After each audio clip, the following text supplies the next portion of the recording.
Train में स्वामी अविमुक्तेश्वरानंद की यात्रा की।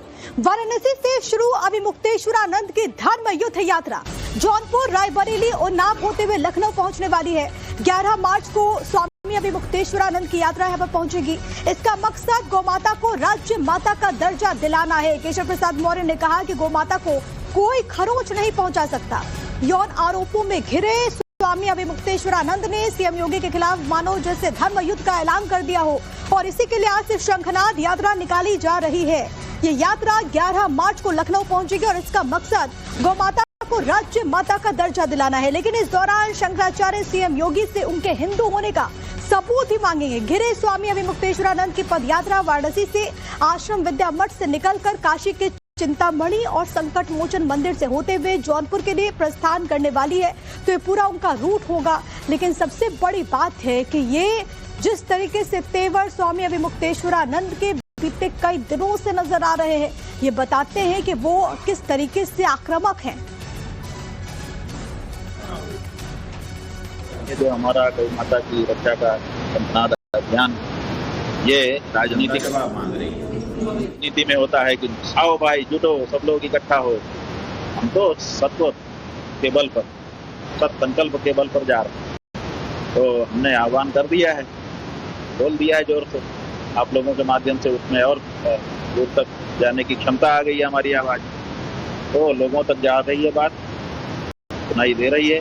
अब जिसके मन में होगा कि हाँ बिल्कुल सही आवाज है, गौ माता की रक्षा होनी चाहिए, वो आकर के खड़ा होगा। हमें पता नहीं है, हम कोई संगठन वाले नहीं है कि हमारा कोई संगठन है कि हमने सारे लोगों को सूचना भेज दी और सब लोग का समाचार हमारे पास आ गया कि हमारा जो आ जाएगा हम देखेंगे कि भाई यही उत्तम लोग हैं जो गौ माता के लिए खड़े हैं। इधर वाराणसी में स्वामी अविमुक्तेश्वरानंद की यात्रा निकलने से पहले हमारे वाराणसी में संवाददाता ने मौके का जायजा लिया। यात्रा को लेकर भारी पुलिस बल की तैनाती भी नजर आई। स्वामी अविमुक्तेश्वरानंद के आश्रम के बाहर भी सुरक्षा बढ़ा दी गई है। आपको दिखाते हैं रिपोर्ट। ज्योतिषपीठ के शंकराचार्य स्वामी अविमुक्तेश्वरानंद की धर्म युद्ध यात्रा की शुरुआत होने जा रही है, और उसके पहले वाराणसी की सड़कों पर किस तरीके से सुरक्षा के इंतजाम किए गए हैं उसकी तस्वीरें हम आपको दिखा रहे हैं। ये वाराणसी का सोनारपुरा इलाका है, और इस इलाके के चप्पे चप्पे पर जो सुरक्षा बल है उनकी तैनाती कर दी गई है।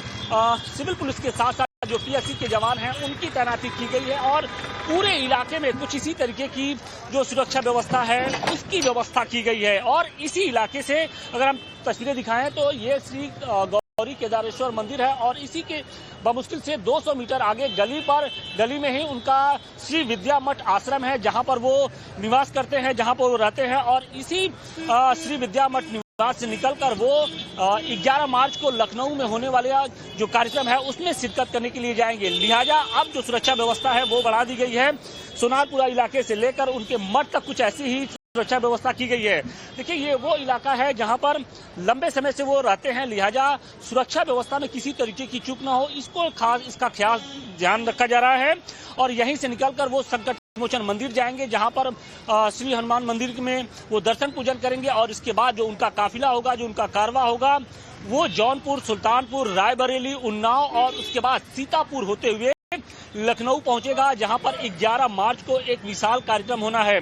निश्चित तौर पे जो शंकराचार्य हैं यानी स्वामी अविमुक्तेश्वरानंद, वो लगातार उत्तर प्रदेश की योगी सरकार पर हमलावर हैं। वो उनसे हिंदू होने का सबूत मांग रहे हैं, प्रमाण मांग रहे हैं, और इसके अलावा गौ रक्षा को लेकर वो सरकार को घेरने में जुटे हुए हैं। तो देखना यह है कि शंकराचार्य और उत्तर प्रदेश के मुख्यमंत्री योगी आदित्यनाथ की ये लड़ाई आखिर कहां खत्म होती है। वाराणसी से मनीष दुबे के साथ आशुतोष सिंह, टाइम्स नव भारत।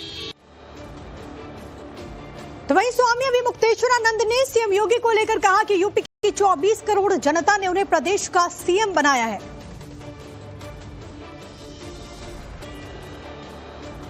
दो मत नहीं, मुख्यमंत्री हैं, जनता ने उनको मुख्यमंत्री बनाया है। जनता ने उनको हिंदू नहीं बनाया है, जनता ने उनको महंत नहीं बनाया है। हिंदू और महंत तो वो तब बनेंगे जब तदनुरूप आचरण करेंगे।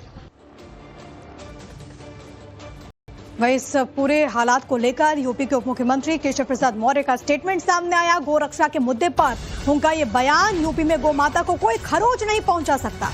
गौ माता में करोड़ों देवी देवता विराजित है, ये डिप्टी सीएम ने कहा। शंकराचार्य अविमुक्तेश्वरानंद के स्टेटमेंट पर उनकी तरफ से प्रतिक्रिया। संतों के चरणों में सदा प्रणाम करता हूं। राजनीतिक विवादों को बढ़ावा नहीं देना चाहिए, ये भी उन्होंने कहा है। हिंदू होने का सर्टिफिकेट मांग रहे हैं। ये सब चीजें मैं पूज्य संतों के चरणों में सदा प्रणाम करता हूं और ऐसे राजनीतिक विवादों को उन लोगों को बढ़ावा नहीं देना। वहीं स्वामी अभिमुक्तेश्वरानंद पर बाबा बागेश्वर का भी रिएक्शन सामने आया। उन्होंने कहा कि हम किसी संत पर टिप्पणी नहीं करते। उन्होंने कहा कि गोरक्षा और सनातन रक्षा को अद्भुत उन्होंने करार दिया। हम किसी को सर्टिफिकेट नहीं देते, ये भी पंडित धीरेन्द्र कृष्ण शास्त्री की तरफ से इस पूरे गतिरोध पर कहा गया है।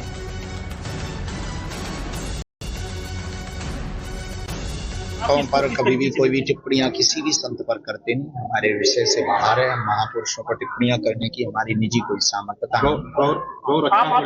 नहीं। चला रहे हैं गौ रक्षा सनातन रक्षा करने के लिए समय दिया था मुख्यमंत्री को, पूरा नहीं हुआ, जिसके लिए आंदोलन। गौ रक्षा, सनातन रक्षा, गंगा माता की रक्षा, ये बहुत अद्भुत संकल्प है। प्रत्येक सनातनी इन संकल्पों के साथ होना चाहिए। और आशुतोष सिंह हमारे साथ, हमारे सहयोगी इस वक्त वाराणसी से लाइव कनेक्टेड है। सीधे उन्हीं का रुख करते हैं। आशुतोष, मौनी अमावस्या के दिन जो प्रयागराज में हुआ, उसके बाद ये पूरा घटनाक्रम, गंभीर आरोप स्वामी अभिमुक्तेश्वरानंद पर लगने और उनकी तरफ से तल्ख तेवर, और अब ये यात्रा, क्या इसके मायने हैं? साथ ही साथ तस्वीरें भी वहां पर दिखाइएगा।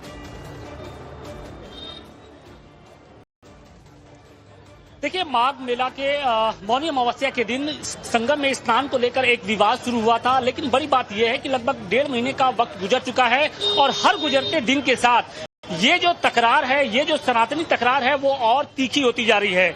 और अब देखिए, शंकराचार्य स्वामी अभिमुक्तेश्वरानंद की ओर से उत्तर प्रदेश की योगी सरकार के खिलाफ अब धर्म युद्ध का ऐलान कर दिया गया है। और अब उसका जो दूसरा पड़ाव है इस धर्म युद्ध का, यानी अब ज्योतिषपीठ के शंकराचार्य स्वामी अभिमुक्तेश्वरानंद इस वक्त बजरंग बली के दरबार में पहुंचे हुए हैं। इसके पहले वो चिंतामणि गणेश मंदिर गए थे, वहां पर विघ्नहर्ता का दर्शन किया और अब वो उनकी जो यात्रा है वो संकट मोचन दरबार में पहुंच चुकी है। यहाँ पर वो पूजन अर्चन कर रहे हैं, इसके साथ ही हनुमान चालीसा का सामूहिक पाठ कर रहे हैं और कहीं न कहीं उत्तर प्रदेश की योगी सरकार की सद्बुद्धि की कामना कर रहे हैं, प्रार्थना कर रहे हैं। देखिए, ये जो पूरी लड़ाई है वो अब कहीं न कहीं सियासी रंग लेती हुई दिखाई पड़ रही है।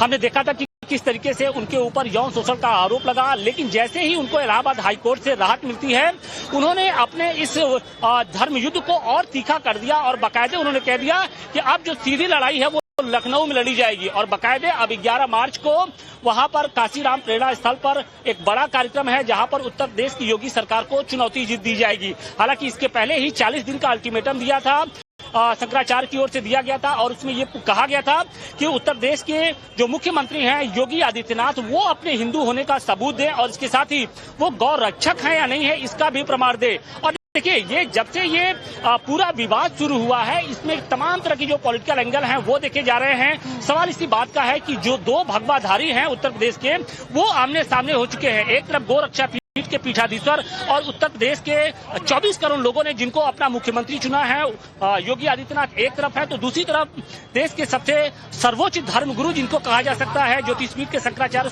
स्वामी अभिमुक्तेश्वरानंद है। तो सवाल इसी बात का है कि इन 2 भगवाधारियों का जो धर्म युद्ध है वो कहां तक जाता है, क्योंकि 2027 का जो चुनाव है वो धीरे धीरे नजदीक आता जा रहा है और सियासी पार्टियों को, यानी विपक्षी जो पार्टियां हैं, सवाल ये है कि ये जो गतिरोध है वो कहां जाकर थमेगा, क्योंकि शंकराचार्य के तेवर ये बताते हैं कि वो पीछे हटने को तैयार नहीं और जो उनकी मांगे हैं उसको लेकर के लगातार यात्रा भी करते हुए। आपसे आगे भी तस्वीर लेंगे, लेकिन फिलहाल के लिए बहुत धन्यवाद आपका आशुतोष, तमाम बातचीत और जानकारी हम तक पहुंचाने के लिए।